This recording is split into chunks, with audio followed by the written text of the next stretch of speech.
Hello जय Hind everyone. आप सभी का स्वागत है एक बार फिर से आपके अपने यूट्यूब परिवार में। तो साथियों, आज के हम इस क्लास में डिस्कस करेंगे स्ट्रेटजी जीके के वो प्रश्न जो आप किसी भी एग्जाम की तैयारी करेंगे, जैसे साथियों SSC, CGL, CHSL, MTS, GD, UP police या नेवी, एमआर, किसी भी एग्जाम की तैयारी करें साथियों, ये आपके लिए क्लास बेहद इंपॉर्टेंट होने वाली। आपको पता होगा साथियों, डेली हमारा शाम के 7:50 पर लाइव स्ट्रेटजी की क्लास चलती है।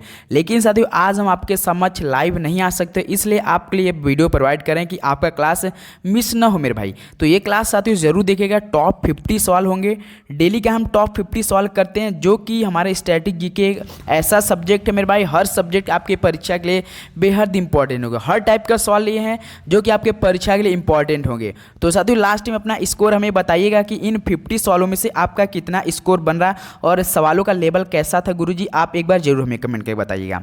तो चलिए दोस्तों, आज का सेशन स्टार्ट करते हैं एकदम बेहतरीन तरीके से, और आप लोग हर एक सवाल का जवाब देने का सबसे पहले प्रयास कीजिएगा साथियों।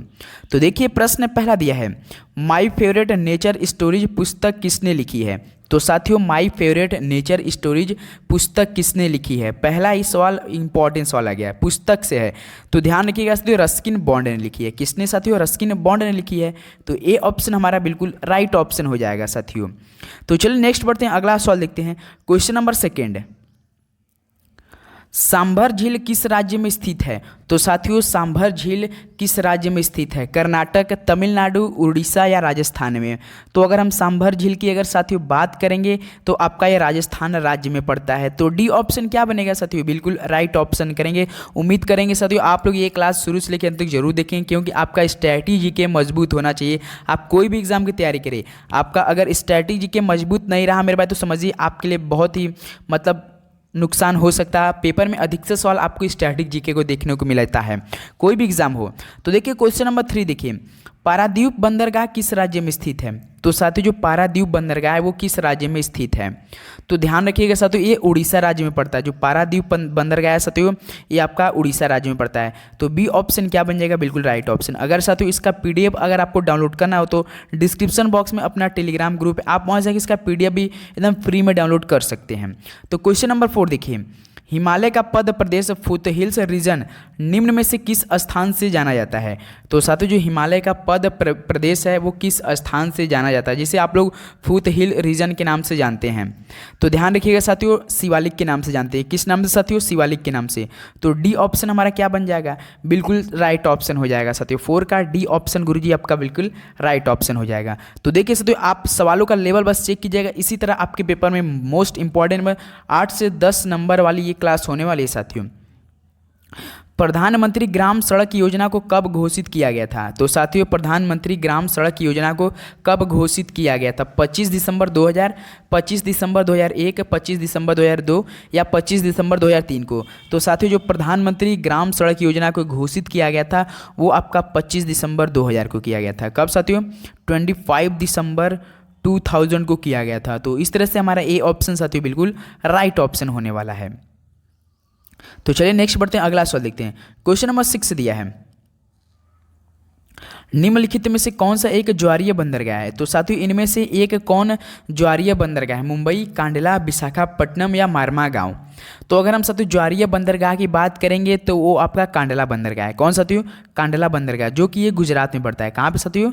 गुजरात में मिलता है ये। तो ऑप्शन आपका बी ऑप्शन क्या बनेगा? बिल्कुल राइट ऑप्शन। आपके पेपर में ये सवाल पूछा था कि बताइए इनमें से एक ज्वारीय बंदरगाह कौन है, तो आपका कांडला है साथियों। तो बी ऑप्शन क्या बनेगा? बिल्कुल राइट ऑप्शन हो जाएगा। तो चलिए नेक्स्ट बढ़ते हैं, अगला सवाल देखते हैं। क्वेश्चन नंबर 7, निम्नलिखित में से मदर टेरेसा को किस वर्ष भारत रत्न से सम्मानित किया गया था। तो साथियों, मदर टेरेसा जी को किस वर्ष में भारत रत्न से सम्मानित किया गया था? तो बताएंगे सभी लोग 1988, 1990, 1980, 1780। तो साथियों, मदर टेरेसा को भारत रत्न से सम्मानित किया गया था तो 1980 में। तो ऑप्शन आपका सी क्या हो जाएगा? बिल्कुल राइट ऑप्शन हो जाएगा। 7 के साथियों सी ऑप्शन बिल्कुल राइट ऑप्शन होने वाला है।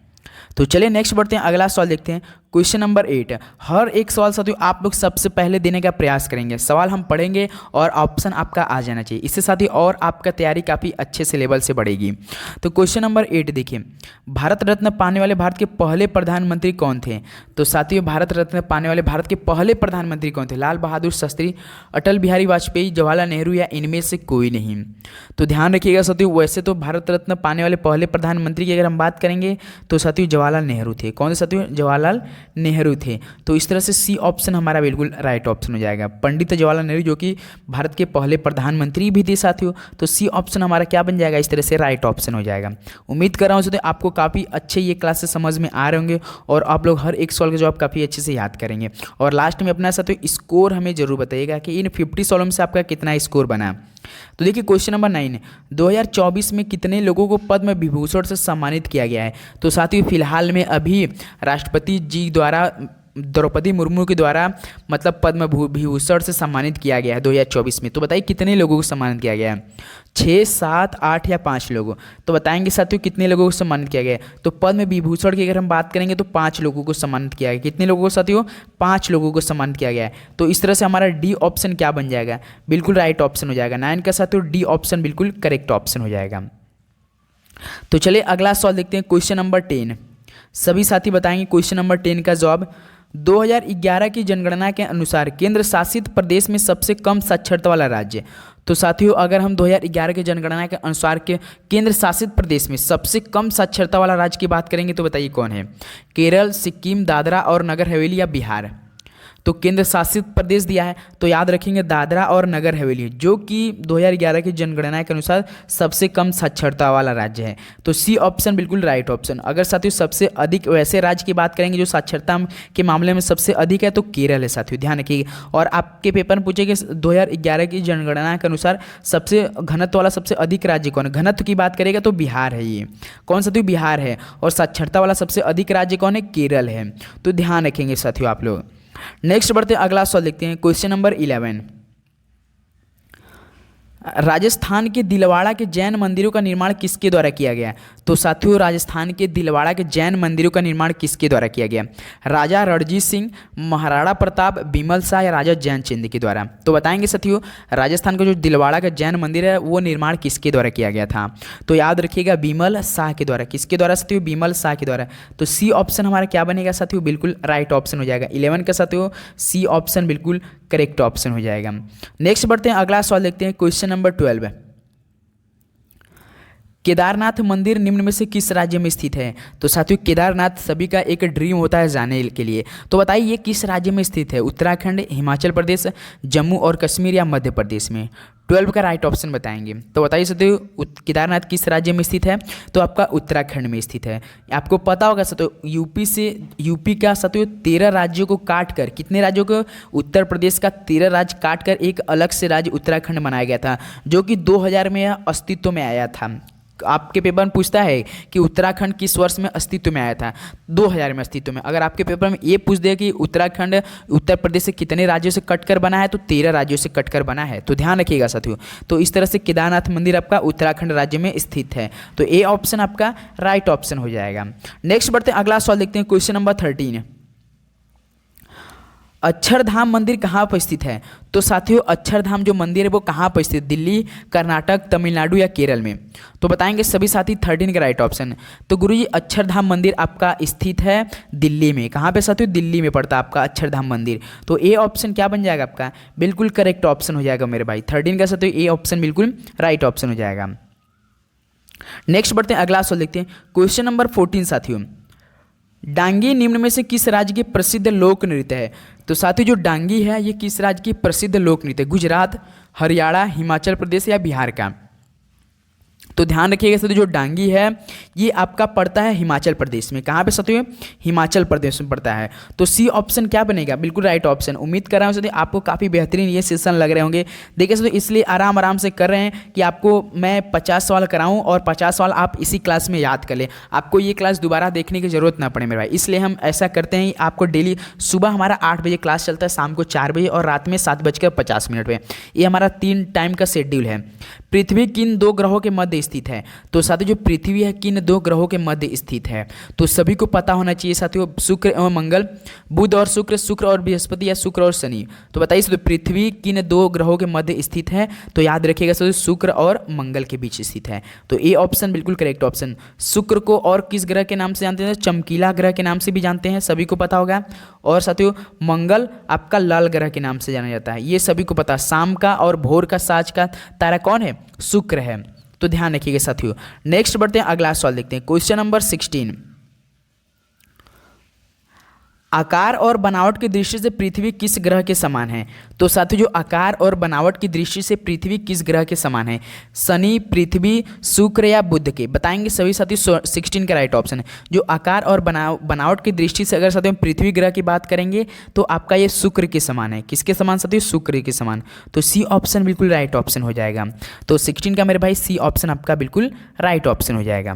तो चलिए नेक्स्ट बढ़ते हैं, अगला सवाल देखते हैं, क्वेश्चन नंबर 17। देखिए भारतीय वन्यजीव अभ्यारण्य अधिनियम किस वर्ष पारित हुआ? तो साथियों जो भारतीय वन्यजीव अभ्यारण्य वो अधिनियम वो किस वर्ष पारित किया गया था? 1975, 1972 या 1984 में या आपका 1971 में? बताएंगे सभी साथी, क्या बनेगा? 17 का राइट ऑप्शन। तो ध्यान रखिएगा साथियों ये आपका हुआ था 1972 में पारित किया गया था। कब साथियों? 1972 में पारित किया गया था। तो इस तरह से बी ऑप्शन आपका क्या हो जाएगा? बिल्कुल राइट ऑप्शन हो जाएगा मेरे भाई। 17 का बी ऑप्शन बिल्कुल करेक्ट ऑप्शन हो जाएगा। नेक्स्ट बढ़ते हैं, अगला सवाल देखते हैं, क्वेश्चन नंबर 18। महात्मा गांधी समुद्री राष्ट्रीय उद्यान कहाँ पर स्थित है? बिल्कुल बेहतरीन तरीके से सभी का राइट ऑप्शन आ रहा है मेरे भाई, बिल्कुल अच्छी तरीके से साथियों। महात्मा गांधी समुद्री राष्ट्रीय उद्यान कहाँ पर स्थित है? मध्य प्रदेश, अंडमान निकोबार, उत्तराखंड या तमिलनाडु में? तो बताइए 18 का राइट ऑप्शन। महात्मा गांधी समुद्री राष्ट्रीय उद्यान कहाँ पर स्थित है? तो ध्यान रखिएगा साथियों अंडमान निकोबार में द्वीप में स्थित है। कहाँ पर साथियों? अंडमान निकोबार द्वीप में स्थित है। तो बी ऑप्शन इस तरह से हमारा राइट ऑप्शन हो जाएगा। 18 का साथियों बी ऑप्शन बिल्कुल करेक्ट ऑप्शन हो जाएगा। नेक्स्ट बढ़ते हैं, अगला सवाल देखते हैं, क्वेश्चन नंबर 19। निम्नलिखित में से कौन तबला वादक है? तो साथियों इनमें से कौन तबला वादक है? गुदी महाराज, उमा शंकर, पंडित रविशंकर या इनमें से कोई नहीं? तो इनमें से तबला वादक एक ही है साथियों जो कि आप फेमस है, गुदी महाराज। कौन साथियों? गुदी महाराज जी, जो कि तबला वादक काफ़ी अच्छे हैं। तो ए ऑप्शन इस तरह से राइट ऑप्शन हो जाएगा। 19 का साथियों ए ऑप्शन बिल्कुल करेक्ट ऑप्शन होने वाला है। तो चलिए नेक्स्ट बढ़ते हैं, अगला सवाल देखते हैं, क्वेश्चन नंबर 20। निम्नलिखित में से कौन मुगल शासक बीड़ा वादन के लिए प्रसिद्ध था?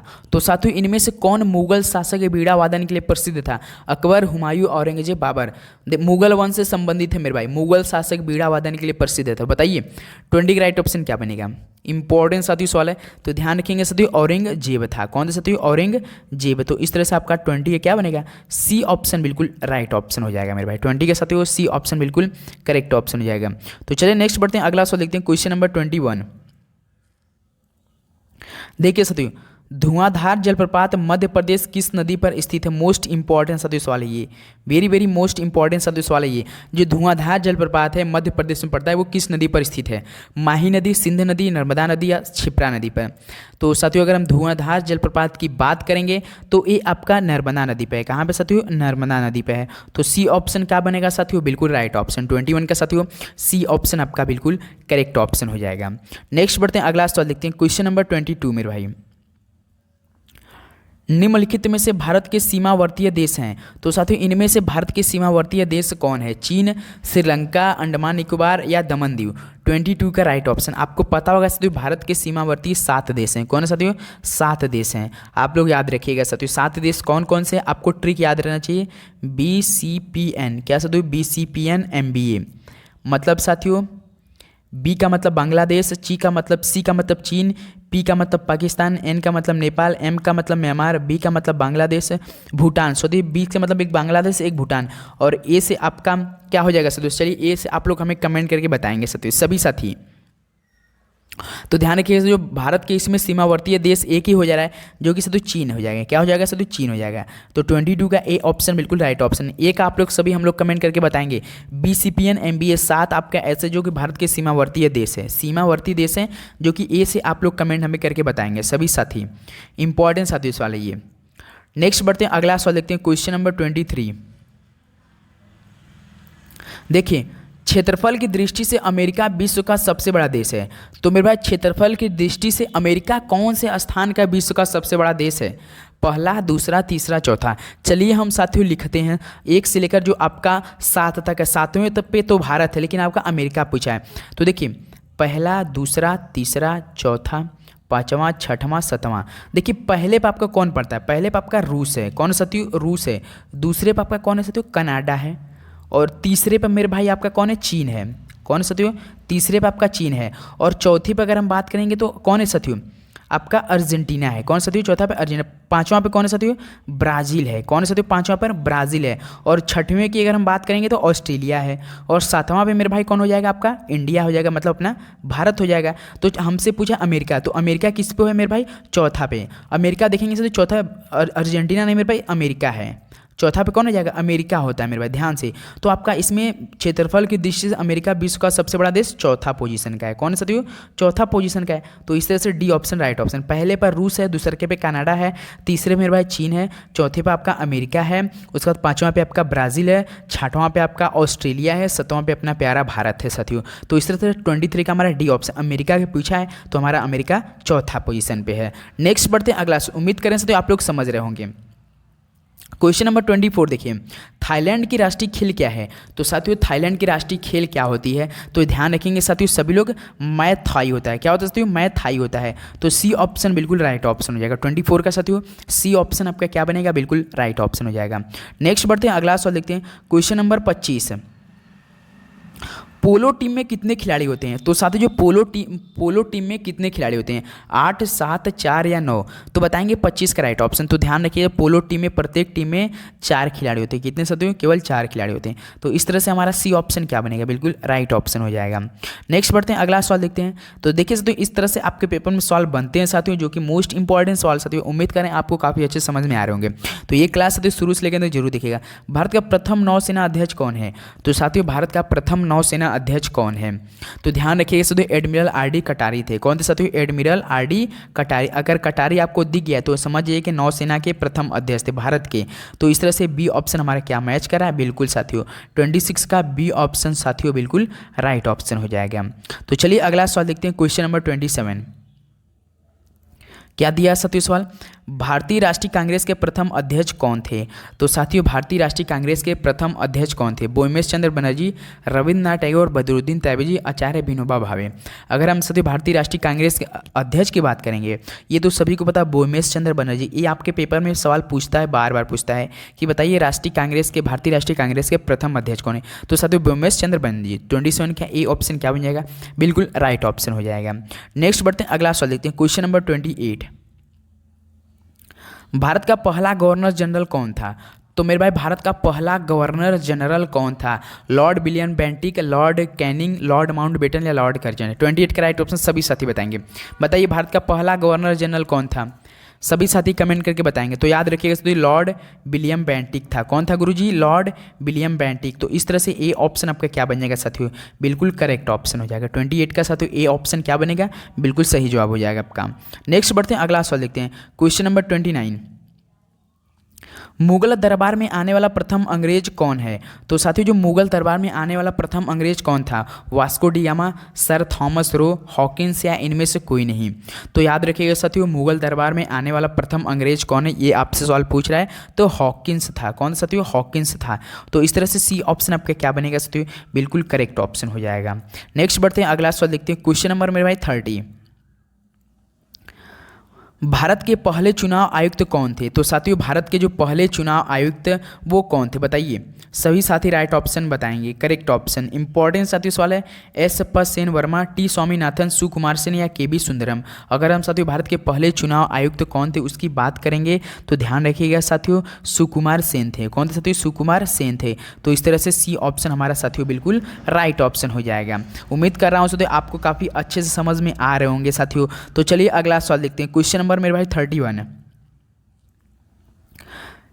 केवलादेव राष्ट्रीय पार्क किस राज्य में स्थित है? तो साथियों जो केवलादेव राष्ट्रीय पार्क है वो किस राज्य में स्थित है? इंपॉर्टेंट साथियों सवाल है, सभी लोग राइट ऑप्शन बताएंगे। उम्मीद करेंगे साथियों आपको हर एक सवाल काफ़ी अच्छे समझ में आ रहे होंगे। तो केवलादेव राष्ट्रीय पार्क किस राज्य में स्थित है? तो ध्यान रखिएगा साथियों आपका राजस्थान राज्य में। कहाँ पर गुरुजी? राजस्थान में। तो बी ऑप्शन साथियों बिल्कुल राइट ऑप्शन हो जाएगा। 31 का साथियों बी ऑप्शन राजस्थान बिल्कुल करेक्ट ऑप्शन हो जाएगा। नेक्स्ट बढ़ते हैं अगला सवाल देखते हैं। क्वेश्चन नंबर साथियों 32, सभी साथी बताएंगे क्वेश्चन नंबर 32 का जवाब। निम्न में से हंटर आयोग की स्थापना किस वर्ष में हुई थी? तो साथियों जो हंटर आयोग की स्थापना किस वर्ष में हुई थी? 1884, 1885, 1876 या 1882 में? राइट ऑप्शन सभी साथी बताएंगे हंटर आयोग की स्थापना किस वर्ष में हुई थी? तो ध्यान रखिएगा साथियों 1882 में हुई थी जो हंटर आयोग की स्थापना साथियों 1882 में। तो इस तरह से डी ऑप्शन साथियों क्या बनेगा आपका? बिल्कुल करेक्ट ऑप्शन बनेगा मेरे भाई। नेक्स्ट बढ़ते हैं, अगला सवाल देखते हैं, क्वेश्चन नंबर 33।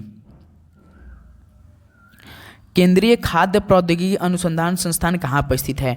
तो साथियों जो केंद्रीय खाद्य प्रौद्योगिकी अनुसंधान संस्थान है ये कहाँ पर स्थित है? मैसूर, नागपुर, धनबाद या बेंगलुरु? 33 का राइट ऑप्शन सभी साथी कमेंट करके बताएंगे। केंद्रीय खाद्य प्रौद्योगिकी अनुसंधान संस्थान कहाँ पर स्थित है? तो आपका ये मैसूर में पड़ता है। कहाँ पर साथियों? मैसूर में पड़ता है। तो ए ऑप्शन इस तरह से राइट ऑप्शन हो जाएगा। नेक्स्ट बढ़ते हैं, अगला सवाल देखते हैं, क्वेश्चन नंबर 34 साथियों। भारतीय नौसेना द्वारा समुद्री सुरक्षा हेतु खाड़ी में चलाया गया ऑपरेशन कौन सा है? तो साथियों जो भारतीय नौसेना द्वारा समुद्री सुरक्षा हेतु खाड़ी में चलाया गया ऑपरेशन कौन सा है? ऑपरेशन गरुड़, ऑपरेशन मेघचक्र या ऑपरेशन मार्कोस या ऑपरेशन संकल्प है? तो बताइए साथियों भारतीय नौसेना द्वारा समुद्री सुरक्षा हेतु खाड़ी में चलाया गया ऑपरेशन, तो ध्यान रखिएगा साथियों ऑपरेशन संकल्प था। कौन सा साथियों? ऑपरेशन संकल्प है। तो डी ऑप्शन इस तरह से राइट ऑप्शन हो जाएगा। नेक्स्ट बढ़ते हैं, अगला सवाल देखते हैं, क्वेश्चन नंबर 35। भाखड़ा नांगल बांध किस नदी पर स्थित है? तो साथियों जो भाखड़ा नांगल बांध है वो किस नदी पर स्थित है? बारगी नदी, कावेरी नदी, सतलुज नदी या शरावती नदी पे? तो ध्यान रखिएगा साथियों ये आपका सतलुज नदी पे। कहाँ पे साथियों? सतलुज नदी पे। तो सी ऑप्शन बिल्कुल राइट ऑप्शन हो जाएगा। नेक्स्ट बढ़ते हैं, अगला सवाल देखते हैं, हर एक सवाल का जवाब साथी आप लोग बताएंगे। गांधी सागर बांध किस नदी पर स्थित है? तो साथियों गांधी सागर आप बांध वो किस नदी पर स्थित है? तो ध्यान रखिएगा साथियों ये चंबल नदी पे। कहाँ पर? चंबल नदी पे। तो बी ऑप्शन इस तरह से राइट ऑप्शन हो जाएगा। उम्मीद करें साथियों आपको काफ़ी अच्छे समझ में आ रहे होंगे और याद भी करते चल रहे होंगे साथियों साथ में आप लोग। तो देखिए क्वेश्चन नंबर साथियों 37 क्या दिया है? कोल, भील, गोंड आदि जनजाति किस राज्य में निवास करती है? तो मेरे भाई जो कोल, भील, गोंड आदि जनजाति वो थी निवास ये किस राज्य में निवास करती हैं?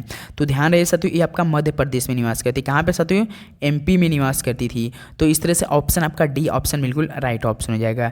नेक्स्ट बढ़ते हैं, अगला सवाल देखते हैं, क्वेश्चन नंबर 38 मेरे भाई। देखिए अहोम जनजाति भारत के किस राज्य में संबंधित है? तो साथियों जो अहोम जनजाति वो भारत के किस राज्य से संबंधित है? मध्य प्रदेश, आंध्र प्रदेश, झारखंड या असम से? तो अगर हम अहोम जनजाति की बात करेंगे साथियों तो आपका ये असम राज्य से संबंधित है। किससे साथियों? असम राज्य से। तो इस तरह से ऑप्शन आपका डी बिल्कुल राइट ऑप्शन हो जाएगा। 38 का साथियों डी ऑप्शन क्या बनेगा? बिल्कुल करेक्ट ऑप्शन हो जाएगा। नेक्स्ट बढ़ते हैं, अगला सवाल देखते हैं, क्वेश्चन नंबर 39। फूलदेई पर्व किस राज्य में मनाया गया है? तो साथियों फूलदेई पर्व किस राज्य में मनाया गया है? तमिलनाडु, उत्तराखंड, मध्य प्रदेश या तेलंगाना में? तो ध्यान रहे साथियों जो आपका फूलदेई पर्व आपका मनाया गया है ये आपका उत्तराखंड राज्य में मनाया गया। कहाँ पे साथियों? उत्तराखंड राज्य में। तो 39 का बी ऑप्शन क्या बनेगा? बिल्कुल करेक्ट ऑप्शन हो जाएगा। नेक्स्ट बढ़ते हैं, अगला सवाल देखते हैं, क्वेश्चन नंबर 40 साथियों। हर एक सवाल साथियों आप लोग चेक कर रहे हो लेवल किस तरह का है। आपके परीक्षा में इस टाइप के सवाल बार बार सवाल पूछा जाता है साथियों। तो बताइए त्रिशूर पूरम उत्सव किस राज्य में मनाया गया है? तो साथियों जो त्रिशूर पूरम उत्सव है किस राज्य में मनाया गया है? तो बताएंगे सभी लोग ये तो आपका केरल राज्य में मनाया गया। कहाँ पे साथियों? केरल राज्य में मनाया गया। तो इस तरह से 40 का क्या बनेगा? बी ऑप्शन बिल्कुल राइट ऑप्शन हो जाएगा मेरे भाई।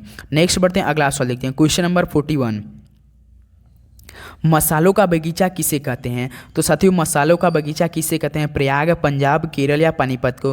तो सभी को पता होना चाहिए साथियों जो आपका मसालों का बगीचा किसे कहा जाता है? तो गुरुजी ये केरल को कहा जाता है। किसे साथियों? केरल को कहा जाता है। तो सी ऑप्शन आपका क्या बन जाएगा? बिल्कुल राइट ऑप्शन हो जाएगा मेरे भाई। नेक्स्ट बढ़ते हैं, अगला सवाल देखते हैं, क्वेश्चन नंबर साथियों 42। सभी साथी बताएंगे 5 नदियों की भूमि किसे कहते हैं? चलिए साथियों 5 नदियों की भूमि किसे कहते हैं? राइट ऑप्शन सभी साथी कमेंट करके बताएंगे। बताइए 5 नदियों की भूमि सभी को पता होगा पंजाब को कहा जाता है। किसको साथियों? पंजाब का। तो इस तरह से सी ऑप्शन हमारा राइट ऑप्शन हो जाएगा मेरे भाई। क्या बनेगा साथियों? 42 का सी ऑप्शन बिल्कुल राइट ऑप्शन हो जाएगा। नेक्स्ट बढ़ते हैं, अगला सवाल देखते हैं, क्वेश्चन नंबर साथियों 43। 1916 ईस्वी में मद्रास में होम रूल मूवमेंट के प्रवर्तक कौन थे? तो साथियों जो आपका 1916 में मद्रास में होम रूल मूवमेंट हुआ था उसके प्रवर्तक कौन थे? महात्मा गांधी, टी प्रकाशन, एनी बेसेंट या सी राजगोपालचारी? तो ध्यान रहे साथियों कौन थे 1916 में मद्रास में होम रूल मूवमेंट के प्रवर्तक? एनी बेसेंट थी। कौन थे साथियों? Annie Besant. तो सी ऑप्शन आपका बिल्कुल राइट ऑप्शन हो जाएगा। नेक्स्ट अगला सवाल देखते हैं, क्वेश्चन नंबर 44। सभी साथी बताएंगे। निम्नलिखित में से डेनमार्क की राजधानी है, तो डेनमार्क की राजधानी क्या होता है? प्राहा, कोपेनहेगन, अदिस अबाबा या अंकारा। तो याद रहे साथियों, जो डेनमार्क की राजधानी होती है गुरुजी वो आपका कोपेनहेगन होती है। क्या होती है साथियों? कोपेनहेगन होती है। तो इस तरह से साथियों बी ऑप्शन आपका क्या बनेगा? बिल्कुल राइट ऑप्शन हो जाएगा मेरे भाई। इंपॉर्टेंस साथियों सवाल है, मोस्ट इंपॉर्टेंट, बेहद इंपॉर्टेंस वाली ये। तो इस तरह से ऑप्शन आपका बी ऑप्शन क्या बन जाएगा साथियों? बिल्कुल राइट ऑप्शन हो जाएगा। नेक्स्ट बढ़ते हैं, अगला सवाल देखते हैं, क्वेश्चन नंबर 45। देखिए, विश्व व्यापार संगठन का मुख्यालय कहाँ पर स्थित है? तो साथियों विश्व व्यापार संगठन का मुख्यालय कहाँ पर स्थित है? सभी साथी राइट ऑप्शन बताएंगे। पेरिस, जेनेवा, न्यूयॉर्क या इनमें से कोई नहीं। तो विश्व व्यापार जो आपका संगठन है साथियों स्विट्जरलैंड यानी जेनेवा स्विट्जरलैंड में पड़ता है। तो इस तरह से बी ऑप्शन आपका बिल्कुल राइट ऑप्शन हो जाएगा। 45 का साथियों बी ऑप्शन बिल्कुल करेक्ट ऑप्शन है। देखिए साथियों, इस टाइप के आपके सवाल पेपर में पूछते हैं, आपको समय बिल्कुल भी नहीं लेना है मेरे भाई, क्योंकि डेली आपका 7:50 पर ये क्लास मिलेगी। तो आप लोग तैयार रहिएगा साथियों। क्वेश्चन नंबर 46 देखिए, डुरंड रेखा निम्न में से किन दो देशों की सीमा रेखा है? तो साथियों जो डुरंड रेखा है वो किन दो देशों की सीमा रेखा है? Bharat Pakistan, Pakistan Afghanistan, Germany France, Bangladesh Canada. सभी को पता होगा सर, जो रेड क्लिफ रेखा वो भारत और पाकिस्तान के बीच की है, जो रेड क्लिफ रेखा है। लेकिन आपसे क्या पूछा था? डुरंड रेखा। तो डुरंड रेखा होता है आपका पाकिस्तान अफगानिस्तान के बीच में। तो 46 का साथियों बी ऑप्शन इस तरह से बिल्कुल राइट ऑप्शन हो जाएगा। नेक्स्ट बढ़ते हैं, अगला सवाल देखते हैं, क्वेश्चन नंबर साथियों 47। कलकत्ता उच्च न्यायालय की स्थापना किस वर्ष हुई थी? तो साथियों कलकत्ता जो उच्च न्यायालय की स्थापना किस वर्ष में हुई थी? तो ध्यान रहे साथियों, जो कलकत्ता उच्च न्यायालय की स्थापना हुई थी ये आपका 1862 में हुई थी। और साथियों दो न्यायालयों की स्थापना हुई थी 1862 में। एक तो आपका आपसे पूछेगा कि मद्रास उच्च न्यायालय की स्थापना कब हुई थी? तो आपका 1862 में हुई थी। और किसका हुई थी साथियों? बॉम्बे का भी इसी वर्ष में हुई थी। याद रहे साथियों, मद्रास, बॉम्बे और कलकत्ता ये तीनों का उच्च न्यायालय की स्थापना आपका हुई थी साथियों किस वर्ष में? 1862 में हुई थी। तीनों आपका ये वर्ष 1862 में की गई थी। ध्यान है साथियों, आपके पेपर में पूछ सकता है कि मद्रास कब में हुआ था? आपका बॉम्बे। तो आप कब बताएंगे? 1862 बताएंगे। नेक्स्ट बढ़ते हैं, अगला सवाल देखते हैं, क्वेश्चन नंबर मेरे भाई 48। वर्तमान में इसरो के अध्यक्ष कौन है? चलिए बताइए इसरो वर्तमान में जो इसरो के अध्यक्ष है वो कौन है? एस सोमनाथ, के सिवन, अमित शाह या एस जयशंकर। तो ध्यान रहे साथियों, एस सोमनाथ है। कौन है साथियों? एस सोमनाथ है। वर्तमान में इसरो के अध्यक्ष एस सोमनाथ है। तो 48 का साथियों ए ऑप्शन आपके क्या बनेगा? बिल्कुल करेक्ट ऑप्शन हो जाएगा। तो साथियों लास्ट में अपना स्कोर हमें जरूर बताइएगा, इन 50 सवालों में से आपका कितना स्कोर बना। देखिए 49, मिशन चंद्रयान 3 की थीम क्या है? तो साथियों अभी आप लोगों ने सुना मिशन चंद्रयान काफ़ी मतलब ट्रेंडिंग में चल रहा था। तो बताइए तो इसका जो थीम क्या था? राइट ऑप्शन कमेंट करके बताएंगे। Science of the moon, science and moon, moon is very near या इंडिया टुवर्ड मून ऑर्बिट। तो ध्यान रहे साथियों, जो मिशन चंद्रयान 3 की जो थीम क्या थी? साइंस ऑफ द मून थी। क्या थी? साइंस ऑफ द मून थी। तो इस तरह से ए ऑप्शन हमारा बिल्कुल राइट ऑप्शन हो जाएगा। तो चलिए नेक्स्ट बढ़ते हैं, और साथियों आज का आखिरी सवाल होने रहा है। तो बताइए हेमिस त्यौहार कहाँ आयोजित होता है? तो साथियों हेमिस त्यौहार कहाँ पर होता है? जम्मू कश्मीर, लद्दाख, हिमाचल प्रदेश या उत्तराखंड। तो गुरुजी हेमिस त्यौहार आपका लद्दाख में आयोजित होता है। कहाँ पे साथियों? लद्दाख में। तो इस तरह से बी ऑप्शन क्या बनेगा? बिल्कुल राइट ऑप्शन हो जाएगा साथियों। 50 का बी ऑप्शन बिल्कुल करेक्ट ऑप्शन हो जाएगा। उम्मीद करें साथियों आपको ये सेशन काफ़ी अच्छा लगा होगा साथियों। देखिए टॉप 50 सवाल हुआ जो कि डेली आपको एक स्टैटिक जीके मिलेगा। कल से आपका साथियों आपका चैप्टर वाइज स्टैटिक जीके शुरू होगा। क्या साथियों? कल से आपका चैप्टर वाइज स्टैटिक जीके शुरू होगा। तो आप लोग डेली क्लास जुड़िएगा, बेहद इंपॉर्टेंट सवाल होता है आपके लिए, बेहद इंपॉर्टेंट होंगे। तो चलिए दोस्तों आज का सेशन यहीं पर समाप्त करते हैं, मिलते हैं नेक्स्ट सेशन में। तब तक के लिए दोस्तों जय हिंद, वंदे मातरम। पढ़ते रहिए, ऑल द वेरी बेस्ट। धन्यवाद साथियों, जय हिंद, वंदे मातरम।